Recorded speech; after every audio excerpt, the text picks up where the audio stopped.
ఈ వార్త చూడ్రి. వాకిట్లో కెమికల్స్. ఆకిట్ల కెమికల్స్ కాదు. ఇదివరకు కాక కిచెన్‌లో కెమికల్సే. మనం కిచెన్‌లో పోయి ఏ డబ్బా ఓపెన్ చేసినా కూడా కల్తీ. అన్ని కెమికల్సే. పోనీ ఆకిట్లన్న ఇంత మంచిగుందా అంటే ఆకిట్ల కూడా కెమికల్సే. ఆకిట్ల కెమికల్స్ ఏడికెళ్ళొస్తున్నాయి అంటే ఇగో గిది. సాంపి చల్లేందుకు పెండకు బదులు కెమికల్ పౌడర్‌ల వినియోగం. హైదరాబాద్‌లో అక్కడక్కడ కొన్ని ఇప్పుడు పల్లెటూరులో కూడా మోపారు. సో ఈ గతంలోనేమో హైదరాబాద్‌ల కొంతమంది సాన్పు చల్లాలనుకునేటోళ్ళు ఇప్పుడు పెండ దొరకదు కదా! పెండకు బదులు కెమికల్ చల్లేటోళ్ళు. పల్లెటూరులో కూడా గదే అధ్వానమైన పరిస్థితి వచ్చింది. ఏది గాని హైదరాబాద్ రాగానే పల్లెటూర్లకి వచ్చుడే కదా! ఇగో రూ. 10 నుంచి రూ. 20 ప్యాకెట్ తక్కువ ఖర్చు, శ్రమ లేదని మహిళల మొగ్గు, స్కిన్ అలర్జీలు, శ్వాసకోశ సమస్యలు వస్తాయంటున్న డాక్టర్లు. దీనికి ఇదే కాదు క్యాన్సర్ వచ్చే అవకాశం కూడా ఉందని మొన్న వార్త వచ్చింది. సింథటిక్ కెమికల్స్ తో పర్యావరణానికి కూడా ముప్పంటున్న నిపుణులు. సో ఈ ఇప్పుడు ఏం రోగం మంచిగా గతంలో మన చిన్న ఉన్నప్పుడు ఆకిట్లా పండి కొరేటోళ్ళం చిన్న పోరాలు ఇడిచిపెట్టోళ్ళు. పెండ నోట్లో పెట్టుగా ఉన్నా కూడా ఆ పోరానికి ఏం కాకపోయి ఏం రోగాలు రాలే అప్పుడు. ఇప్పుడు అంటే ఎలర్జీలు, శ్వాసకోశ వ్యాధులు ఇవన్నీ ఎడికలు వస్తున్నాయి. మనకు తెలియకుండానే మన చుట్టూ కెమికల్స్ అన్ని వచ్చి చేరుతున్నాయి.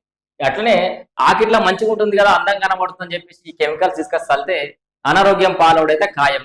దీంతో పాటు ఇంకో ట్రెండ్, అడ్డమైన ట్రెండ్ ముప్పైంది. ఆ హల్దీ ఫంక్షన్ల పేరుతోటి దాని ఏమంటారు, ఆ పసుపు దాని ఏమంటారు, ఆర్టిఫిషియల్ పసుపు అన్నట్టు ఒక రకంగా. అది మనం దంచిన పసుపు, నిజమైన పసుపు ఎంతో పెళ్లి కూతురితో ముఖానికి రుద్ది ఆ మంగళైన తోటి మంగళ స్నానం ఏమో చెప్పి సాంప్రదాయబద్ధంగా లగ్గాల ఏటి మన తెలంగాణలో. సో మంగళైన రుద్దిందే పసుపు, మళ్ళా కథ మేము రుద్దకపోదురు. పసుపు నూనె రుద్ది ఆయన చేసినాక తానాలు చేసి లగ్గానికి పెడితే ఆ మగ పిల్లాడు కానీ ఆడపిల్ల కానీ. ఇప్పుడు ఆ అడమైన పసుపు వచ్చి హల్దీ ఫంక్షన్ అని పెట్టి ఉత్త రుద్దుకొని కంట్లో వాడి అక్కడెక్కడ వేరే రాష్ట్రంలో ప్రాణాలు కూడా పోయి. సో పక్కన కూడా చేసినని ఖచ్చితంగా మనం చేయాలనే ఈ ధోరణి పని చేసుకోవాలి.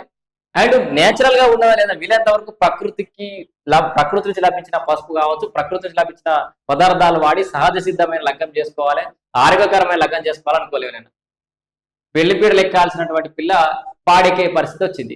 సో అట్లా ఈ కెమికల్స్ వాడడం బంద్ చేయరి. అడ్డమైన పసుపు అంటే నేచురల్ పసుపు కాకుండా ఆర్టిఫిషియల్ పసుపు తెచ్చుకొని అన్ని ఫంక్షన్లు వేసుకోకూరి. ఈ ఆకిట్ల పచ్చగా ఉండాలి అని చెప్పేసి ఈ కెమికల్స్ తెచ్చి సాంపుజాలకూరి. ఇక ఈ మొత్తం క్యాన్సర్ కారకం అవుతుంది.